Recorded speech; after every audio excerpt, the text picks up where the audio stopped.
প্রিয় উচ্চ মাধ্যমিক পরীক্ষার্থীরা, তোমরা দেখে নাও তোমাদের এবিটিএ টেস্ট পেপারে দেখো ইতিহাস। এই ইতিহাসের কিন্তু আজকে থাকছে তোমাদের এবিটিএ টেস্ট পেপারে দেখো এসি 192। এই 192 থাকছে তোমাদের। আর টোটাল আমি এমসিকিউ এসিকিউ তোমাদের সম্মুখে উপস্থাপন করছি। চলো দেখে নেওয়া যাক এসি 192। প্রথমে আমি এমসিকিউ গুলো দেখে নিচ্ছি, তারপরে তোমাদের এক এক করে এসিকিউ গুলো উত্তর সহ আমি তোমাদের বলে দেবো টাইপ করা। এমসিকিউ গুলোর মধ্যে আমি উত্তরগুলো একবারে বলে দিচ্ছি। দেখো, প্রথম কোশ্চেন রয়েছে, দেখো বৈজ্ঞানিক ইতিহাস চর্চার জনককে? দেখো, থুকিডিডিসকে বলা হয়। Option A is the correct answer. এরপরে রয়েছে দেখো সেকেন্ড কোশ্চেন, সব ইতিহাসই সমকালীন ইতিহাস, এ কথা কে বলেছে বা এই উক্তিটি কার? উত্তর কিন্তু হবে, দেখো উত্তর কিন্তু হবে ব্রোচের। ঠিক আছে, উত্তর কিন্তু হবে ব্রোচের, এ ইজ দ্য কারেক্ট আনসার। এরপরে দেখে নিচ্ছি তোমাদের রয়েছে দেখো থার্ড কোশ্চেনে কি রয়েছে? দেখো, যে নীতির মাধ্যমে কোনো শক্তিশালী দেশ অন্য দেশের শাসন কায়েম করে তাকে কি বলা হয়? তাকে বলা হয় সাম্রাজ্যবাদ। যেমন বলতে পারো এক্সাম্পল চীন। এরপরে রয়েছে দেখো তোমাদের চারে চারে কি বলা হয়েছে? দেখো, কৃষ্ণাঙ্গরা শ্বেতাঙ্গ মানুষের বোঝায়, এই ধারণাটি প্রচার করেন কে? উত্তর কিন্তু হবে দেখো Rudyard Kipling. Option A is the correct answer.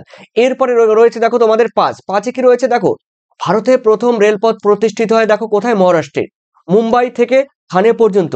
ঠিক আছে, অবশ্যই রয়েছে দেখো, তোমরা জানো 1953 সালে।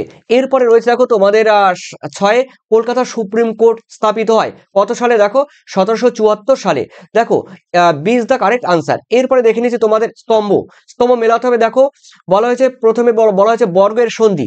দেখো, উত্তর কিন্তু হয় বর্গের সন্ধি হয়েছিল দেখো 1843 সালে।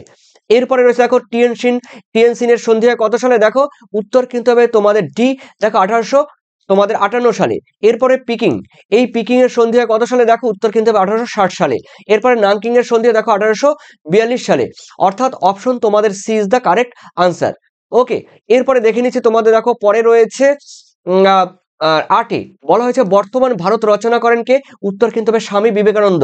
Option A is the correct answer. এরপরে দেখে নিচ্ছি তোমাদের রয়েছে নয় কি বলা হয়েছে? গুজরাটের খেদাত জেলার দরিদ্র কৃষক কি নামে পরিচিত ছিল? উত্তর হবে কিন্তু কুনকি। অপশন কিন্তু B is the correct answer. এরপরে রয়েছে দেখো, ক্ষুদ্র আন্দোলন শুরু করে কে? স্বামী দয়ানন্দ সরস্বতী। অপশন কিন্তু এ ইজ দ্য কারেক্ট আনসার, স্বামী দয়ানন্দ সরস্বতী। এরপরে রয়েছে দেখো তোমাদের পরের কোশ্চেন রয়েছে, রাওলাট কমিশনের অপর নাম কি? দেখো, sedition commission A is the correct answer. এরপরে রয়েছে তোমাদের বলা হয়েছে 1909 খ্রিস্টাব্দে ভারতের ভাইসরয় ছিলেন কে? উত্তর কিন্তু হবে Lord Minto. Option D is the correct answer. এরপরে তোমাদের স্তম্ভ মেলাতে হবে। দেখে নাও, নাইট উপাধি ত্যাগ করে দেখো কে? আমরা জানি রবীন্দ্রনাথ ট্যাগর। এরপরে রয়েছে দেখো, কাইজার হিন্দ উপাধি কে ত্যাগ করে? দেখো, উত্তর কিন্তু হবে মহাত্মা গান্ধী। এরপরে জালিয়ানওয়ালাবাগের হত্যাকাণ্ড তোমরা জানো 1919 সালে হয়েছিল। দেখো, উত্তর কিন্তু হবে জালিয়ানওয়ালাবাগ হত্যাকাণ্ড ঘটিয়েছিল মাইকেল ও ডায়ার। দেখো, উত্তর কিন্তু হবে option B is the correct answer. এখানে রয়েছে 14 দফা দাবি কি হবে? মোহাম্মদ আলী জিন্নাহ। অর্থাৎ তোমাদের এ ইজ দ্য কারেক্ট আনসার। এরপরে দেখে নিচ্ছি তোমাদের 14তে বলা হয়েছে ক্রিপস প্রস্তাবকে একটি, দেখো, ফেল পড়া ব্যাংকের চেকের সঙ্গে তুলনা করেছিলেন কে? উত্তর কিন্তু হবে কি? দেখো, করমচাঁদ গান্ধী অর্থাৎ মোহনচাঁদ করমচাঁদ গান্ধী। ওকে, এরপরে রয়েছে দেখো তোমাদের 15তে রয়েছে Subhash Chandra Bose freedom India religion প্রতিষ্ঠা করে কোথায়? উত্তর কিন্তু হবে জার্মানিতে। Option B is the correct answer. এরপরে দেখে নিচ্ছি তোমাদের 16, জাপান চীনের কাছে 21 দফা দাবি পেশ করে কত সালে? 1915 সালে। এরপরে রয়েছে দেখো তোমাদের 17, হাল্টন বক্তৃতা প্রদান করেন কে? উত্তর কিন্তু হবে উইলস্টন দেখো চার্চিল। অপশন কিন্তু দেখো C is the correct answer. এরপরে রয়েছে দেখো, কিউবার ক্ষেপণাস্ত্র ঘাঁটি নির্মাণ করে কে? Soviet union, Russia. এরপরে দেখে নিচ্ছি তোমাদের পরের কোশ্চেন, প্রথম আরব ইসরায়েল যুদ্ধ হয় কত? 1948 সালে। তারপরে দেখে নিচ্ছি তোমাদের 20, গণপ্রজাতন্ত্রী চীনের প্রথম প্রধানমন্ত্রী ছিলেন কে? দেখো, উত্তর কিন্তু হবে চৌ এন লাই। অপশন কিন্তু B is the correct answer. এরপরে রয়েছে তোমাদের 21, বলা হয়েছে দেখো ডিকলোনাইজেশন শব্দটি প্রথম কে ব্যবহার করে? দেখো, উত্তর কিন্তু হবে দেখো জুলিয়াস বন্ড। দেখো, মরিস শ জুলিয়াস বন্ড। এরপরে রয়েছে দেখো তোমাদের 22 বলা হয়েছে ভারতের পারমাণবিক শক্তির কমিশনের প্রথম চেয়ারম্যান কে ছিলেন? উত্তর কিন্তু দেখো হোমিও জাহাঙ্গীর ভাবা।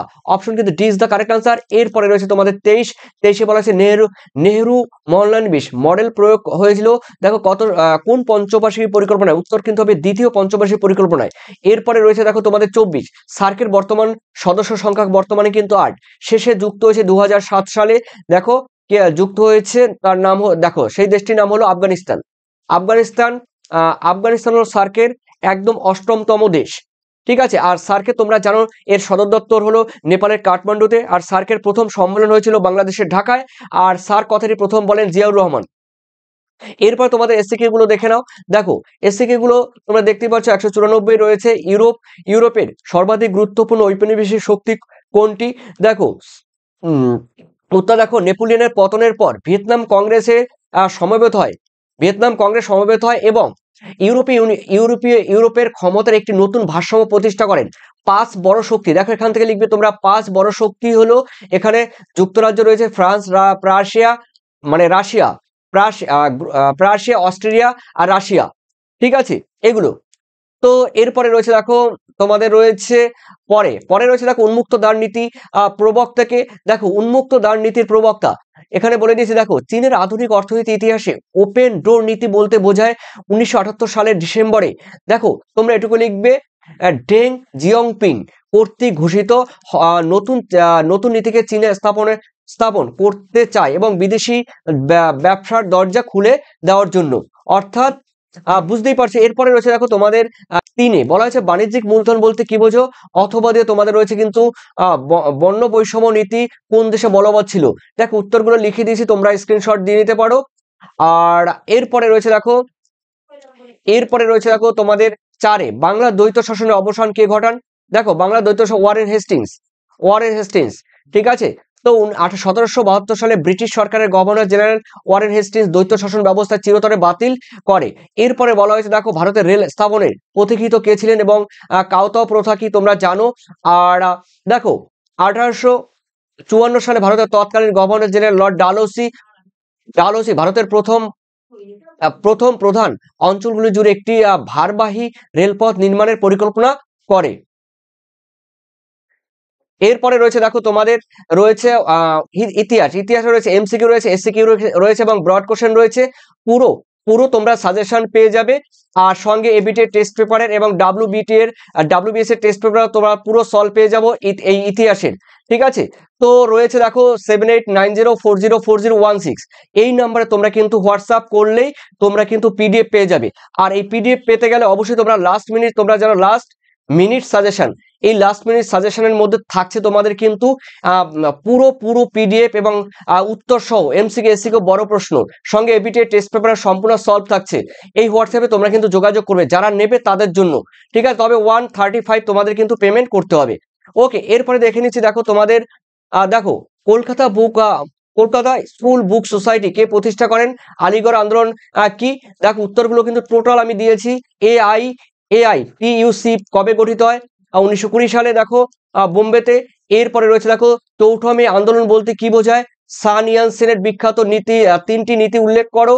এরপরে দেখো রয়েছে তোমাদের জালিয়ানওয়ালাবাগের হত্যাকাণ্ড কবে হয়? লিখে দিয়েছি। দেখো প্রত্যেকটি কোশ্চেন উত্তর তোমরা কিন্তু স্ক্রিনশট দিয়ে নিতে পারো, না হলে তোমরা পিডিএফ নিতে পারো, তোমরা স্ক্রিনশট দিতে পারো। দেখো এরপরে তোমাদের রয়েছে সাম্প্রদায়িক বাটোয়ারা নীতি কি? তারপর লেনলিতগো প্রস্তাব কবে ঘোষিত হয়? তারপরে মন্ত্রী মিশন বা ক্যাবিনেট মিশনের 3 জনের সদস্যর নাম কি? তারপরে রয়েছে দেখো তোমাদের দ্বিতীয় বিশ্বযুদ্ধের সময় জাপানের প্রধানমন্ত্রী কে ছিলেন? দেখো দ্বিতীয় বিশ্বযুদ্ধের সময় কিন্তু তোমরা কিন্তু এটা অবশ্যই এটা কমেন্ট সেকশনে আমাকে জানিয়ে দেবে। 12 কমেন্ট সেকশনে তোমরা কমেন্ট করে জানিয়ে দেবে। বার্লিন সংকট কাকে বলে? দেখো এরপরে রয়েছে দেখো বুলগানিন কে ছিলেন? প্রথম ঔপনিবেশিক যুদ্ধে কাদের মধ্যে হয়েছিল? এরপরে রয়েছে দেখো সোভিয়েত রাশিয়া, হ্যাঁ। এরপরে দেখো উত্তরে এই যে এখানে রয়েছে কিন্তু অথবা দিয়ে রয়েছে প্রথম ঔপনিবেশিক যুদ্ধ কাদের মধ্যে হয়েছিল? দেখে নাও, প্রথম ঔপনিবেশিক যুদ্ধ হয়েছিল 1990 সালে, ঠিক আছে, যখন ইরাক কুয়েত আক্রমণ করে তখন, ঠিক আছে। এরপরে রয়েছে দেখো তোমাদের রয়েছে বাংলাদেশের মুক্তিযুদ্ধের সময় ভারতের প্রধানমন্ত্রী কে ছিলেন? দেখো মুক্তিযুদ্ধের সময় ভারতের প্রধানমন্ত্রী ছিলেন পণ্ডিত জওহরলাল নেহরু। কন্যা শ্রীমতী ইন্দিরা গান্ধী। এরপরে রয়েছে আলজেরিয়া কত খ্রিস্টাব্দে স্বাধীনতা লাভ করে? 1962 সালে। ঠিক আছে, এগুলো তোমরা অবশ্যই পাবে, তবে পুরো পিডিএফ কিন্তু পেয়ে যাবে। একটা দুটো পিডিএফ পেয়ে যাবে, এক হলো লাস্ট মিনিট সাজেশন, তোমরা পিডিএফ পেয়ে যাবে, এই উত্তরগুলো তোমাদের থাকছে, সেই সঙ্গে এবিটি টেস্ট পেপার সম্পূর্ণ সলভ পেয়ে যাবে। অবশ্যই তোমরা হোয়াটসঅ্যাপে যোগাযোগ করবে। আর তোমরা যারা পিডিএফ নেবে অবশ্যই তোমরা কিন্তু পিডিএফ আর সাজেশন টোটাল পেয়ে যাবে। আর যারা পিডিএফ নেবে না তারা কিন্তু স্ক্রিনশট দিয়ে নিতে পারো। ঠিক আছে, অবশ্যই তোমাদের মূল্যবান কমেন্ট সেকশন তোমরা জানিয়ে দিও। থ্যাংক ইউ তোমাদের সবাইকে, থ্যাংক ইউ।